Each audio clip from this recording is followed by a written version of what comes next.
अस्सलामुअलैकुम। तो अज असी मौजूद हाँ जनाब फारूकाबाद का सब तो कदीम होटल तो गरीब होटल जी जनाब। यह तुसी वेखदे हो भी मिलाद चौक के लागे लागे नज़र आएगी तुहानूं यह सड़क जी फारूकाबाद च, ठीक है जी।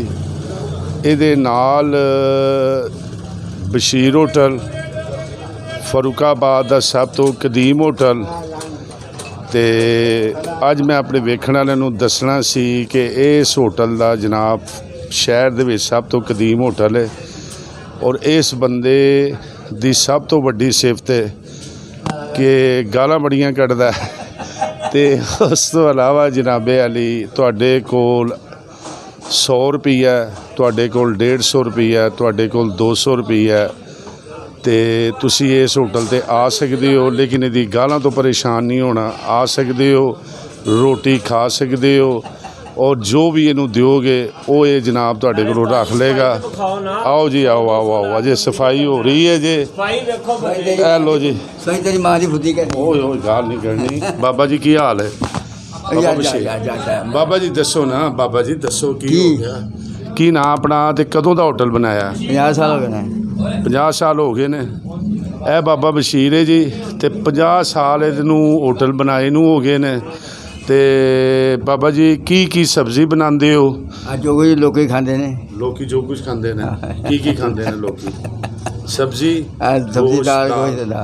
अच्छा, एक तुहाडी मशहूरी है कि जेड़ा बंदा भी, मैं आप भी तुहानूं अखा ना 15-50 सालों तो 30-40 सालों तो मैं भी वेखण डिया कि जे किसी को 100 रुपया है उन्होंने भी तुसी रोटी खवा के पुछदे नहीं जे किसी को 200 रुपया उन्होंने भी तुसी नहीं पुछदे। इहदी की वजह? बस वेख के दसो। रब रोटी दिंदा ही है माड़ी चंगी, सानू इस चीज़ का कोई नहीं है, जो मर्जी खा पियो। अच्छा हाँ, कोई टेंशन नहीं। जो है दियो, रिज़्क़ खाओ। हाँ, रोज़ी रब ने देनी भी है। रोज़ी रब ने देनी है। कभी नहीं सोचे नहीं कभी। तो वेख के दसो ना वेखण वालियां नूं जो कुछ भी है। बच्चे किन्ने ने अपने? बच्चे माशाल्लाह 7-8 हैं। 7-8। तो इस तरह गुजारा हो जाता है? बड़ा मुश्किल हो गया। मुश्किल गुजारा होंदा है, लेकिन फिर भी तुसी 100-200 रुपये रोटी लोगों को खुआन दे हो। हाँ, कोई नहीं, रब देता फिर भी दिंदा ही है। रब दे रहा? हाँ, शुक्र मारदा। शुक्र कर रहे हो? हाँ, शुक्र रब दा। जी फ्रेंड्स, वेख्या इस बंदे दी अज के दौर दे विच भी हौसला वेखो इस बंदे दा कि ये बंदा कह रहा है कि रब रोज़ी दे रहा है, रोटी है जिहड़ा भी खा जाता है वो दुआ ही करता है। तो अल्लाह ताला मेरे बच्चे भी पालदा पिया, 7-8 दे बच्चे भी ने, 40-50 साल तो ये होटल भी है और जो लंगर समझ के ये खुआंदा पिया लोकां नूं और अल्लाह ताला इहदे बच्चिआं नूं रिज़्क़ भी दे रहा है। और ये भी यकीन इहदा कामल वेखो कि इहदा यकीन कैसा है। इहदा यकीन इस गल ते वे कि बस जिहड़ा कोई मैनू 100 दे 50 दे आवे रोटी खावे तो गाल कढ़ दी 2-4 नहीं, गाल नहीं करनी।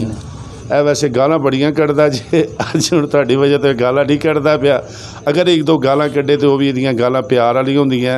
सानू आप नूं सकून नहीं आउंदा जद तक इहनूं पूरा शहर छेड़े ना, इहदे कोलों गालां ना सुने तो गुस्सा नहीं करदा, सगों परेशान हुंदा कि मिलिया तो इन्हें अज गाल क्यों नहीं कढ़ी। जिस दिन गाल ना कढ़े वो समझ लो कि अज ये परेशान है, बीमार है। उन्होंने की गल है? बीमार, दिल का मसला मेरा। अच्छा, बीमार होवे या दिल का मसला होवे तो गाला ना कढ़े तो फिर समझो भी अज ये बीमार है।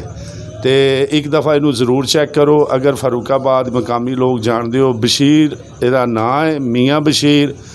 तो होटल इहदा मिलाद चौक के बिल्कुल नज़दीक है। तो देख लो, कुछ लोग ऐसे भी ने जिहड़े अल्लाह ते यकीन रख के उहदी तौफीक ते बैठे ने और अल्लाह इन्हों भी रोटी दे रहा और बच्चे भी पाल रहा और अल्लाह का शुक्र अदा भी कर रहा।